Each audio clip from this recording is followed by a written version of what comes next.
आता मी नवीन स्त्रिया आणीन. त्या स्त्रिया घाबरल्या. जिथपर्यंत जवान होता बाप निघून गेला, आई होती धुंदुककारी. आईला छळलं. आईला नुसतं छळलं नाही, चुलीतल्या पेटत्या लाकडांनी पूर्ण डागून काढलं. आणि शेवटी धुंधुलीनी घराच्या मागच्या विहिरीमध्ये जाऊन आत्महत्या केली.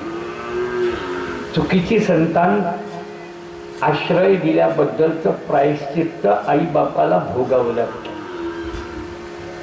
धुंधुलीने आत्महत्या केली. आत्मदेव निघून गेला.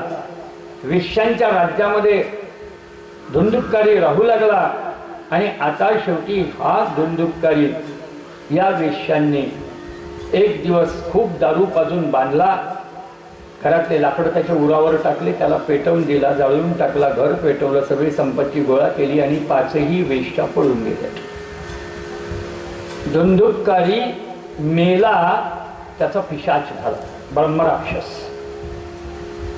मनुष्य जेव्हा मरतो तेव्हा त्याला सद्गती नाही मिळाली तर तो पिशाच बनतो. यावर अनेक लोकांचे संशोधन सुरू आहेत. पाश्चिमात्य विज्ञानाच्या दृष्टीनेच विचार करता विज्ञानाने सुद्धा या गोष्टीला सिद्ध करून दिलेला आहे की होय, पिशाच योनी आहे. काय मान्य केला? होय, पिशाच योनी आहे. भूत प्रेत पिशाच शाकिनी डाकिनी गणवेतालादी जे नियम सांगितले आहे हे आहे काय? आणि याला तुम्हाला परदेशामधल्या अनेक सायंटिस्ट लोकांचे अनेक ग्रंथांचे दाखले देता येतील की होय, जशी मनुष्य योनी आहे अशी दुर्गती प्राप्त झालेल्या पिशाच्यांची सुद्धा योनी आहे. धुंदुककारी ब्रह्मराक्षस पिशाच झाला आणि पूर्वीपेक्षा जास्त उन्मत्त झाला. आणि उन्मत्त झाल्यावर पुन्हा समाजाला त्रास देऊ लागला. समाजातले लोक गोकर्णाकडे गेले. बापा, तुझा भाऊ पिशाच झाला. त्यांनी सरळ काशीतनं गया गाठली. गयेला जाऊन श्राद्ध केलं आणि पुन्हा आपल्या गावामध्ये परत आला. पाहतो होतं पिशाचं कधी, राक्षसाचं कधी, भूताचं कधी, महिषाचं कधी, रेड्याचं कधी, अग्नीचं कधी, जनावरांचं रूप घेऊन गोकर्णासमोर तो धुंदुककारी वेगवेगळ्या रूपाने येऊ लागला. गोकर्णाने पाणी मंत्रून त्याच्या अंगावर टाकलं तसं पिशाचं रूप धुंदुककारी बोलायला सुरुवात करता. विचारलं त्याला, का रे काय झालं? म्हणजे मी तुझा भाऊ आहे, माझं नाव धुंदुककारी आहे, मी तुझा मोठा भाऊ आहे. हो का? आणि काय झालं? म्हणे मी पिशाच झालो, माझ्या कर्मामुळे मला मुक्ती दे. गोकर्णाने सगळ्यांना प्रश्न विचारला, मुक्तीचं साधन विचारलं, कोणी सांगेना. तेव्हा सूर्यनारायणाने सांगितलं, सप्ताह वाचनम करू.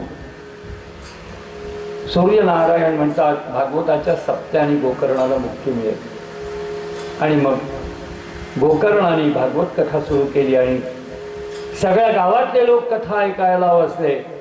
आता या पिशाच्याला बसवायला जागा नाही म्हणून मांडवाच्या एका पोकळ बाशामध्ये गोकर्ण जाऊन बसला. त्या बाशात 7 दिवसापैकी रोज कथा आटपते तसा बासा फडकत चालला.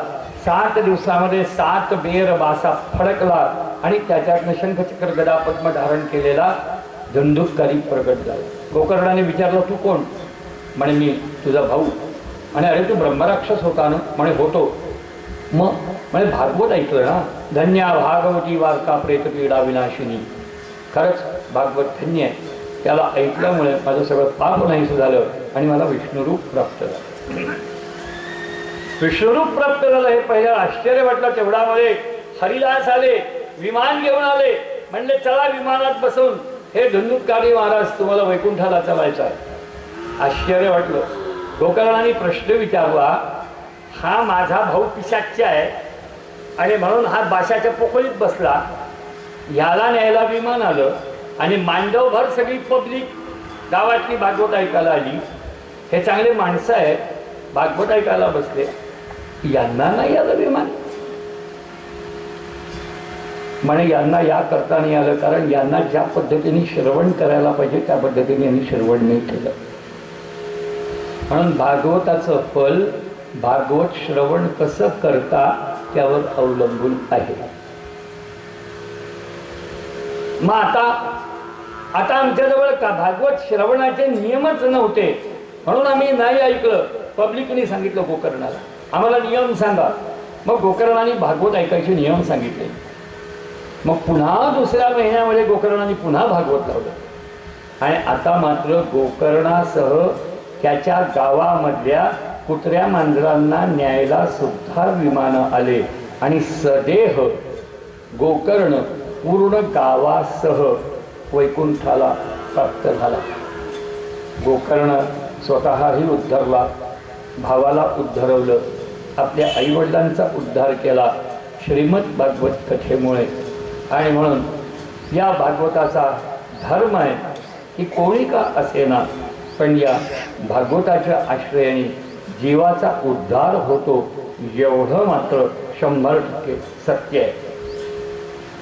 यानंतर हा इतिहास शांडिल्य नावाच्या मुली चित्रकूट पर्वतावर असताना शुक महाराजांना ऐकवला, असं शुक महाराजांचं म्हणणं आहे. 6व्या अध्यायामध्ये सप्ताह यज्ञ भागवत कसे करावे याचा नियम सांगितला. सगळ्यात पहिला नियम सांगितला आहे, श्रीमद भागवत हा ग्रंथ सर्वांकरता आहे. स्त्रिया, पुरुष, बालक, ब्राह्मण, क्षत्रिय, वैश्य, शूद्र सगळ्या जातीच्या लोकांना भागवतामध्ये अधिकार आहे. स्त्रिया शूद्रादयो येच तेषां बोधो यतो भवेत्. देशे देशे विरक्ता ये वैष्णवा कीर्तनो सुखाः. तेष्वेव पत्रं पृष्ठं च तल्लेखनमितिरीतं. सतां समाजो भविता सप्तरात्रं सुदुर्लभः. अपूर्व रसरूपैव कथा चात्रं भविष्यति. 7 दिवस भागवताच्या कथेचं सांगितलं आहे. का? कारण की ही सर्वात कमी मर्यादा आहे. वस्तुतः श्रीमद भागवताच्या पारायणाच्या मर्यादा ठरलेल्या आहे. 1 दिवसीय भागवत सुद्धा होऊ शकतं, 3 दिवसीय भागवत होऊ शकतं, 5 दिवसीय भागवत होऊ शकतं, सप्तरात्र महोत्सव भागवत होऊ शकतं. आणि इतकंच नव्हे तर एका दिवसापासून एका वर्षापर्यंतचं पण भागवत होऊ शकतं. फक्त 7च दिवसाचं भागवत असतं आणि बाकी भागवत नसतं, हे अज्ञान कृपा करून डोक्यामधनं काढून फेकून द्या. फक्त 7च दिवसाचं भागवत असतं आणि बाकी भागवत नसतं असं नाही. एका दिवसापासून 1 वर्षापर्यंत किती दिवसाचं भागवत असू शकतं. एका दिवसाचं, 2 दिवसाचं, 3 दिवसाचं, 4 दिवसाचं, 5 दिवसाचं, 6 दिवसाचं पासून 365 दिवसापर्यंतचं भागवत असू शकतं. दिनानाम नियमो नास्ति. आणि भागवत श्रवण करत असताना सगळ्यात पहिला नियम आहे, भागवताचं पारायण झालं पाहिजे. अनेक लोकांना हा मोठा गैरसमज आहे. हा पहिले दूर करून घ्या. संयोजकांपासून सगळ्यांनीच दूर करून घ्या. नियम हा आहे की 18,000 श्लोकाचं भागवताचं पारायण झाल्याशिवाय भागवत पारायण केल्याचं पुण्य मिळत नाही. हे इथे जे मी बसलो आहे हे भागवत प्रवचन आहे, भागवत नव्हे. हे काय आहे? भागवताचं प्रवचन आहे. पण देवाला जे भागवत ऐकवलं जातं त्याच्यामध्ये 18,000चे 18,000 संस्कृताचे श्लोक देवाला पूर्णचे पूर्ण ऐकवावे लागतात, तेव्हा भागवत पूर्ण होतं. त्याला भागवत सप्ताह म्हणतात. हे असे 7 दिवस प्रवचन ठोकणे, हे प्रवचन ठोकणे म्हणजे भागवत नव्हतं. काही गैरसमज, फार मोठा गैरसमज पसरलेला आहे. अरे त्या ग्रंथाचं पारायणच नाही झालं. आता तुम्ही 3 दिवसाचा, 7 दिवसाचा गजानन विजयाचं पारायण करता का नाही? अरे हो, नाही करता ना. समजा गजानन महाराजच्या 21 अध्यायावर मी इथे प्रवचन ठोकलं तर मी गजानन महाराजच्या पोथीचं पारायण केल्यासारखं होईल का? नाही. पारायण म्हटलं की पारायणच, पोथीचे सगळे अक्षर वाचून काढावे लागतील. तसंच भागवत पहिल्या अक्षरापासून शेवटल्या अक्षरापर्यंत 100% वाचून काढावं लागेल. नुसता कलश मांडला आणि प्रवचन ठोकायला सुरुवात केली आणि हो गया रे भैया भागवत, ऐसा नहीं होता. मूल ग्रंथ समूल ग्रंथ वाचावं लागेल. मग ग्रंथांमध्ये काही नियम सांगितले. शोधनम मार्जनम भूमेर्लेपनम धातुमंडलम गृहोपस्करम नृत्य गृहकोणे निवेशयेत आर्वा पंचाहतो यत्ना दास्तीरणानि प्रमेलयेत कर्तव्यो मंडप प्रौच्यम कडली खंडमंडितः फलपुष्पदलैर्विश्वत् वितानेर विराजितः चतुर्दिशु ध्वजारोपो बहुसंपद् विराजितः ऊर्ध्वं सप्तैव लोकास्य कल्पनीया सविस्तरं तेषु विप्लविरक्ताश्च स्थापनीया प्रबोध्य च. केळीचे खांब लावायचे, आंब्याचे तोरणं बांधायची, ध्वजारोपण करायचं, सगळीकडे ध्वजा लावायच्या, कलश स्थापना व्यासपीठाच्या चारी बाजूला करायची, सगळ्या वेदांची स्थापना करायची. अथवा पूर्वदिग्नेया पूज्यपूजक मध्यतः श्रोतॄणामारवे प्रोक्ते देशकालादिको विदैहि विरक्तो वैष्णव विप्रो वेदशास्त्र विशुद्धिकृत दृष्टांत कुशलो दूरवक्ता कार्योति निस्पृहा. प्रत्येकाची बसायची जागा वेगवेगळी सांगितली. पूर्व पश्चिम दक्षिण उत्तर भागवताच्या चारही बाजूला कसे कसे कोणी कोणी बसावे त्याचे नियम सांगितले. भागवताला प्रवचन करताना आचमनपूर्वक बसावे. भागवताच्या ठिकाणी भागवत सांगत असताना 6 शास्त्राची मंडळी बसवावी. मजा आहे, असं ऐकलं नाही ना तुम्ही कधी? भागवतात सांगितलं आहे. दृष्टांत कुशलो धीरो वक्ता कार्योति निस्पृहा अनेक धर्म विभ्रांतास्त्रैना पाखंडवादिनः शुकशास्त्र तथोच्चारे त्याज्यास्ते यदि पंडिताः वक्तु पार्श्वे सहायार्थ मन्य स्थाप्यस्तथाविदः पंडित संशय छेता लोकबोधन तत्पराः. भागवतात स्वतः सांगितलं. भागवतकार म्हणतात 6 शास्त्राचे पंडित भोवताल बसवावे, वक्त्यांनी भागवत करावं आणि लोकांनी प्रश्न विचारावे.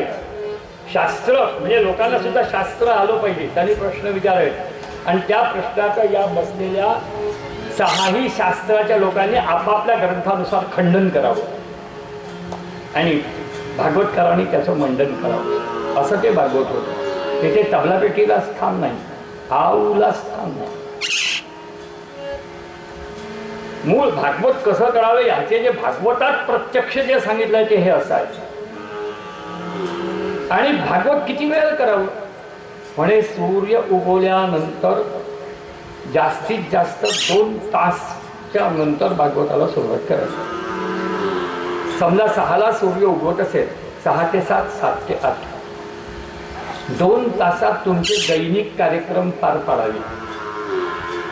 पण नंतर लागलीच भागवताला बसावं 8 वाजल्यापासून ते कुठपर्यंत? सूर्य संपेपर्यंत, सूर्यास्तळाला जाईपर्यंत भागवत कथा करावी. आणि काय करावं? मधल्या प्रहरामध्ये फक्त 1 घटका विश्राम करावा. काही फराळ विराळ करायचं असेल, खायचं प्यायचं असेल, खाऊन पिऊन घ्यावं आणि पुन्हा भागवताला बसावं.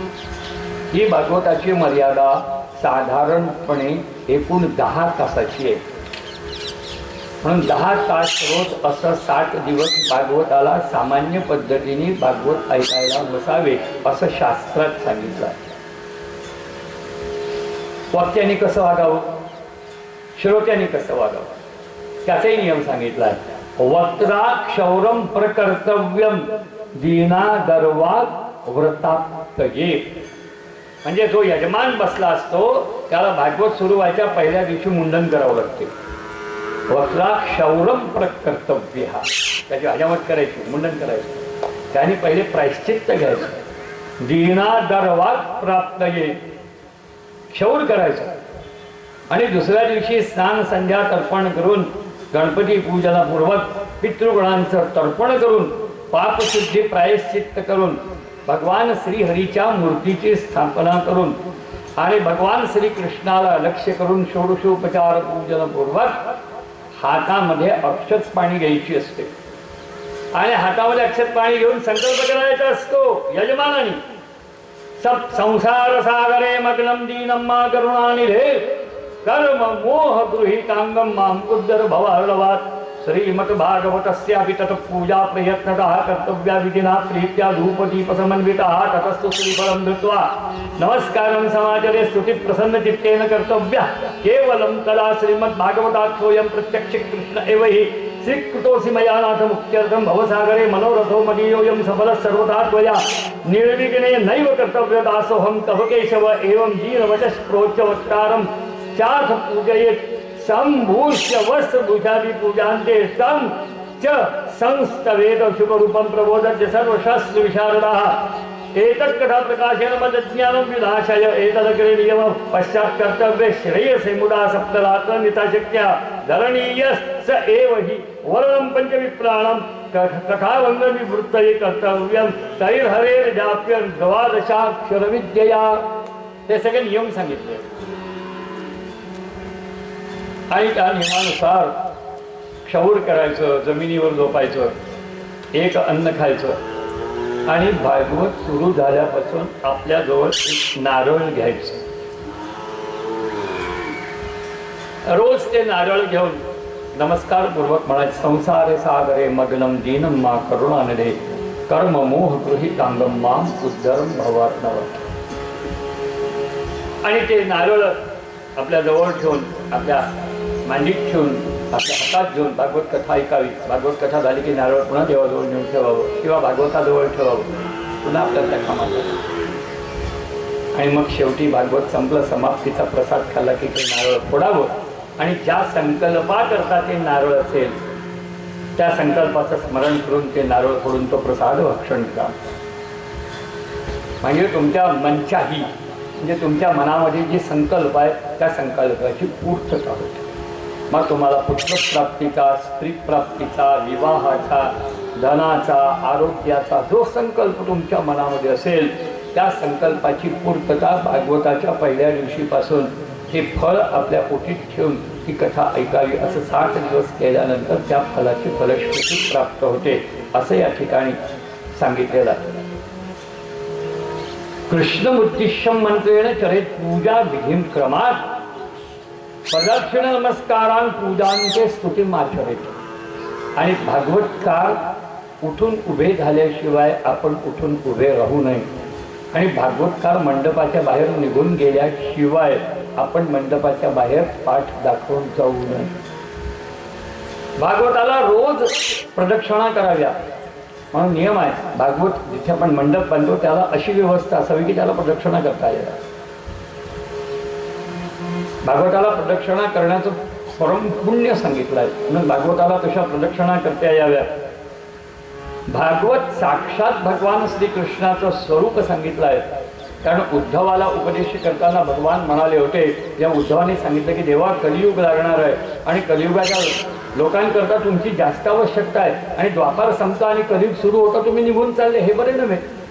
तेव्हा भगवान श्रीकृष्णाने आपलं दिव्य तेज भागवतामध्ये ठेवलं आणि सांगितलं की उद्धवा कलियुगामध्ये भागवताच्या रूपाने मी अखंड आणि 24 तास आपल्या वैष्णव भक्तांच्या बरोबर राहणार आणि म्हणून भागवत हा ग्रंथ नव्हे, हा साक्षात श्रीकृष्ण आहे। आणि म्हणून कृष्णाला प्रदक्षिणा, भागवताला प्रदक्षिणा म्हणजे साक्षात कृष्णाला प्रदक्षिणा। आणि तुम्हाला गंमत सांगून टाकतो, जगाच्या पाठीवर 33 कोटी देवता आहेत पण मोक्ष देण्याचा अधिकार फक्त भगवान विष्णूचाच आहे, महादेवाचा सुद्धा नाही।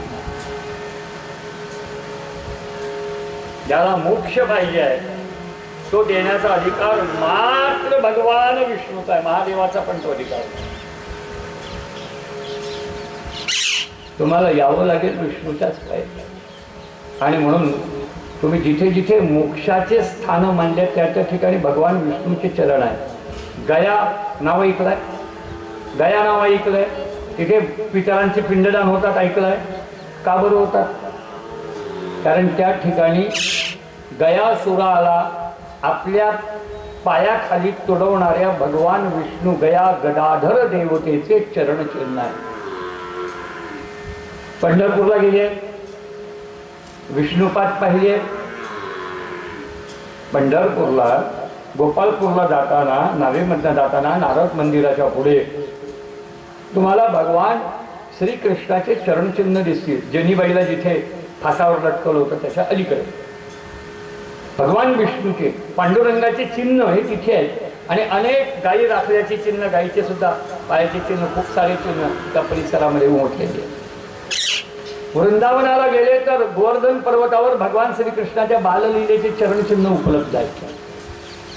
तुळजापूरला गेले तर त्या ठिकाणी मोठी एक शिला आहे, त्याच्यावर तुळजापूर भवानीचे चरणचिन्ह उपलब्ध आहे. आपल्या देशामध्ये चरणचिन्हाची पूजा करायची परंपरा आहे. म्हणून तुमचे भाताचे पिंड केल्यावर हे पिंड विष्णूच्या पायाला अर्पण करावे लागतात. संकल्प काय आहे? संकल्प आहे की जिथपर्यंत तुम्ही जिवंत आहे तिथपर्यंत धर्माची आज्ञा आहे की मरायच्या पूर्वी हा शरीर भगवान विष्णूला अर्पण केलं पाहिजे. नियम आहे, प्रत्येक जीवाचा नियम आहे की तुमच्या मरणाच्या पूर्वी तुमचा हा जो देह आहे हा परमात्म्याला अर्पण केला पाहिजे. पण तुम्ही प्रपंचामध्ये इतके गुंतले की हा देह परमात्म्याला अर्पण करायला विसरले. तुम्ही बाकी सगळ्या लफड्यांना आपला देह अर्पण केला, पण विष्णूला हा देह अर्पण नाही केला. आणि म्हणून तुम्ही मेल्यावर तुमच्या पोरांनी तुमच्या देहाला पाप केल्याबद्दल प्रायश्चित्त दिलं म्हणून त्याला अग्नीमध्ये जाळलं. अग्नीमध्ये का जाळलं? या देहाच्या हातून घडलेल्या अनेक प्रकारच्या पापांचं प्रायश्चित्त म्हणून हा देह अग्नीत जाळावा लागतो. आणि अग्नीत जाळल्यानंतर तुमच्या पोराने तुमच्या नावाचा भाताचा पिंड बनवला, त्याच्यात तुम्हाला बोलवलं आणि तो भाताचा पिंड उचलून विष्णूच्या पायावर व्हायला. तुम्ही आपणहून विष्णूच्या पायावर नाही गेले तर तुमच्या पोराने भाताचा पिंड केला, त्याच्यात तुम्हाला बोलवलं आणि तो त्या विष्णूच्या पायावर अर्पण करून देवाला प्रार्थना केली की हे गया गडर देवता प्रेत मोक्ष प्रदो भव.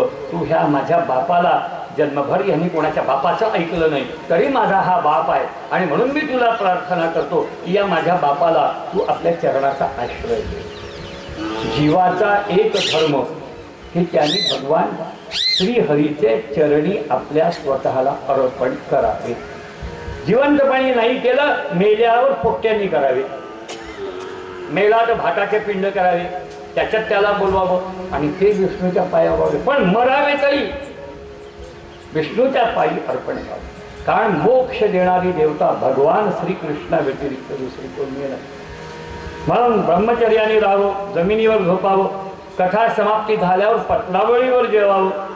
डाळ, तेल, मध, गरिष्ठ पदार्थ, भावदूषित पदार्थ, विटाळसीच्या हातचे पदार्थ, दूषित व्यक्तीच्या हातचे पदार्थ, शिळे अन्न याचा त्याग करावा. काम, क्रोध, मद, मत्सर, लोभ, दंभ, द्वेष याला जवळ येऊ देऊ नये. भागवत ऐकायला यायच्यापूर्वी तुळशीची पूजा करावी, गायीची पूजा करावी, ब्राह्मणाची पूजा करावी. परंतु रजस्वला स्त्री, अंत्यट, म्लेंछ, पतित, गायत्रीहीन ब्राह्मण, ब्राह्मणाचा द्वेष करणारा, वेद न मानणारा याच्याशी भागवताच्या काळात बोलू सुद्धा नाही. सत्य, शौच, दया, मौन, सरलता, विनय, उदारता यांचा वर्ताव करावा. क्षयरोगी असो, धनरोगी असो, धनहीन असो, भाग्यहीन असो, पापी असो, पुत्रहीन असो किंवा मोक्ष भगवत प्राप्तीची इच्छा करणार असो, सगळ्यांनी भागवत कथा ऐकावी. एक संतान असणारी असो, काकवंध्या असो, गर्भपात नित्य होणारी असो, याला संतानाची अपेक्षा आहे. त्यांनी सुद्धा भागवत कथा ऐकल्याने तिला उत्तम संतानाची प्राप्ती होऊ शकते. तुमच्या घरातले लोक कोणी दुर्मरणाने मेलेले असो, 23 प्रकारचे दुर्मरण सांगितले, पुढे चर्चा करू याची. पण आजचा कोटा संपवलाच पाहिजे म्हणून हे गोकर्ण आख्यान शॉर्टकट करून सांगितलं. त्यांनी सुद्धा अशा प्रकारे भागवताची कथा श्रवण करायचं विधान सांगितलं आहे. भागवताचा उद्यापनाचा काही आग्रह नाही. जर तुमच्याजवळ धन नाही तर परमात्मा तुमच्याजवळ आग्रह करणार नाही. भगवान म्हणतात निष्काम भक्त मला अधिक प्रिय आहे. दशमस्कंदाचं हवन करायला सांगितलं आहे. खीर, मध, तूप, तीळ आणि अन्न आणि बाकीच्या काही सामग्रींनी प्रतिश्लोकम च जुहुयात विधिना दशमस्य च पायसम मधु सर्विष्य तिलात अन्नादि संयुक्तम असं हवन करावं. गायत्री मंत्राने हवन करावं. ब्राह्मणांना जर तुम्हाला हवन करायचं नसेल तर हवनाची सामग्री ब्राह्मणाला दान करणे हे सुद्धा एक प्रकारे हवनच आहे. न्यूनाती अधिक दोष निवृत्ती करता विष्णू सहस्रनाम पाठ करावा म्हणजे त्याचे सगळे कर्म सफल होतात. आणि समाप्तीच्या वेळा खीर, मध घातलेली खीर आणि पदार्थ याची ब्राह्मण भोजन घालावं. म्हणजे भागवताच्या समाप्तीला कोणता पदार्थ बनवावा हे भागवतातच सांगून ठेवलं आहे. द्वादश ब्राह्मणां पश्चात भोजयेन मधुपायसैहि. कमीत कमी 12 ब्राह्मण सुवासिनी भागवताच्या समाप्तीला जेवू घालाव्या. व्रतपूर्ती करता गौ सुवर्ण दान करावे. सिंहासन बनवावं. सुवर्ण सिंहासनावर भागवत ठेवून त्याचं दान करावं. यानंतर जन्म मरणाच्या बंधनामधनं मुक्त होण्याकरता किंवा अनेक प्रकारच्या भोग पाप प्रायश्चित्तामध्ये असणाऱ्या जीवांच्या मुक्तते करता हे सांगितलेलं आहे. या कथेमुळे भक्तिज्ञान वैराग्याला पुष्टी प्राप्त होऊन ते तरुण झालेले आहेत. आणि म्हणून या कथा कधी कधी घडल्या हा प्रश्न विचारला आणि त्याचं उत्तर अतिशय सुंदर शब्दात दिलेलं आहे. सांगितलं आहे आषाढ शुद्ध नवमी ते आषाढ पौर्णिमा या दिवसामध्ये धुंधुककारीने भागवताची कथा ऐकली भाषामध्ये बसून. आणि गुरुपौर्णिमेच्या दिवशी म्हणजे आषाढ पौर्णिमेला धुंधुककारीचा गोकर्णाने भागवत सांगून उद्धार केला.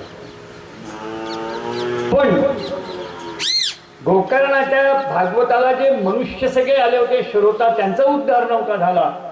म्हणून आषाढानंतर श्रावण महिन्यामध्ये म्हणजे दुसऱ्याच महिन्यात नवमी ते श्रावण पौर्णिमा गोकर्ण महाराजांनी स्वतःच्या आणि श्रोत्याच्या उद्धाराकरता भागवत कथा केली. आणि त्या कथेमध्ये सगळ्यांकरता विमान आली आणि गोकर्ण महाराजांना न्यायला साक्षात श्रीकृष्ण आले आणि गोकर्ण महाराजांचा श्रावण पौर्णिमेच्या दिवशी उद्धार झाला. भाद्रपद शुद्ध नवमी ते भाद्रपद पौर्णिमा परीक्षित महाराजांनी भागवत कथा ऐकली. शुक महाराजांनी भागवत कथा सांगितली. आणि भाद्रपद शुद्ध पौर्णिमेच्या दिवशी शुक महाराजांच्या भागवताच्या ऐकण्याने परीक्षित महाराजांचा उद्धार झाला. म्हणून तिला प्रौष्ठपदी पौर्णिमा किंवा भाद्रपदी पौर्णिमा असं म्हणतात. कार्तिक शुद्ध नवमी ते कार्तिक पौर्णिमा या दिवसामध्ये सनक सनंदन सनातन सनत कुमारांनी भागवत कथा सांगितली. आणि ही भागवत कथा नारद महाराज यजमान बनून कथा ऐकत होते. आणि कार्तिक पौर्णिमेच्या दिवशी सनक सनंदनाची कथा संपली. आणि या भागवतामध्ये भक्तिज्ञान वैराग्याचा उद्धार झाला. आणि भागवत ग्रंथ शुक महाराजांच्या हातामध्ये सुपूर्त करण्यात आलं. म्हणून कार्तिक पौर्णिमा हा वैष्णव विजय दिन या दिवशी देवांनी हे भागवत आपल्या ताब्यात दिलं आणि म्हणून तो सर्वात श्रेष्ठ दिवस मानला जातो असं सांगितलं गेलं. त्याचबरोबर या नियमांचा विचारणाचा विचार विनिमय करताना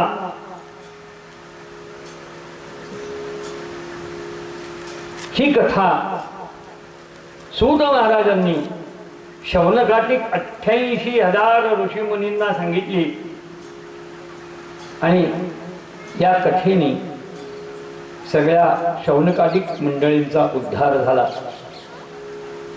आणि म्हणून प्रत्येक महिन्यामध्ये फक्त पौष मास त्याग आहे. भागवतात पौष मास सोडला तर भागवत केव्हाही आरंभ करता येतो. भागवताच्या कथेने या सगळ्यांचा उद्धार होतो. आणि म्हणून हे सांगताना अतिशय शेवटल्या भागवताच्या महात्म्याच्या श्लोकांचं आपण चिंतन करूया.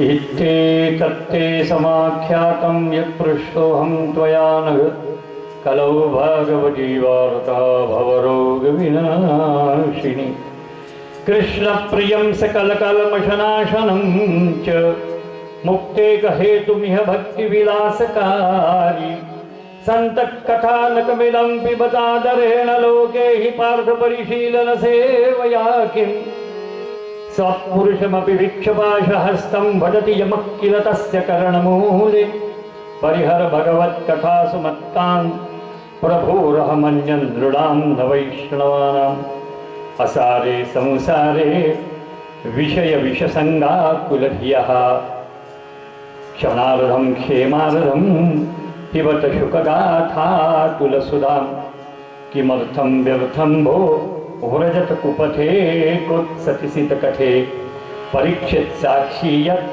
श्रवणगतमुक्त्युक्तिकथने रसप्रवाहसंस्थाने श्रीशुकेने ऋता कथा कंठे सम्मञ्जते येन स वैकुण्ठप्रभुर्भवेत् इदं च परमं गुह्यं सर्वसिद्धान्तसिद्धं सपदि निगदितं ते शास्त्रपुञ्जं विलोक्य गतिशुककथातो निर्मलं नास्ति किञ्चित् पिब परसुखहेतोर्द्वादशस्कन्धसारम् एतां हि नियततया शृणोति भक्त्या यश्चैनां कथयति शुद्धवैष्णवाग्रे तौ सम्यक् विधिकरणात् फलं लभेते यथार्थ्यन्न हि भुवने किमप्यसाध्यम् इति श्री पद्मपुराणे उत्तरखण्डे श्रीमद्भागवत महात्म्ये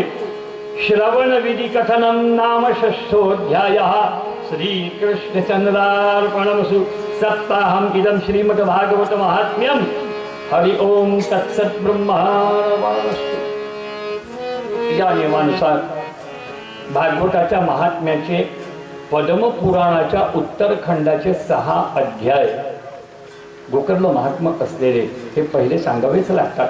हे भागवत नव्हे, भागवताचं महात्म्य. भागवत उद्यापासून सुरू होईल. पहिला दिवस हा भागवत महात्म्याला दिला जातो. तसा तर माझं भागवत सुरू झालं तर 5 दिवस मी भागवत महात्म्याला देतो. माझ्या आयुष्यातलं हे पहिलं भागवत आहे की ज्या भागवतात पहिल्या 3 तासात 6 अध्याय मी कव्हर केलं. असं माझ्या उभ्या आयुष्यात कधी घडलं नाही, ते आज घडलं. की मी फक्त 3 तासात 6 अध्याय सांगितले. नाही तर मला हे 6 अध्याय सांगायला नियमानुसार 6 दिवस लागतात, कारण माझी भागवताची कथाच 15 दिवसाच्या वर असते. इतक्या 7 दिवसात मी भागवत कथा करीत नाही. आता लोकांची डिमांड वाढली, पेंडॉलचा खर्च आणि पब्लिकची येण्या जाण्याची कटकट, हे आम्ही 15 दिवस सांभाळू शकत नाही. म्हणून शॉर्ट बट स्वीट तुम्ही करा म्हणून मी ही सगळी कथा शॉर्ट बट स्वीट करून 3 घंट्यामध्ये तुम्हाला गोकर्ण कथा ऐकवली. It's my first chance in my life.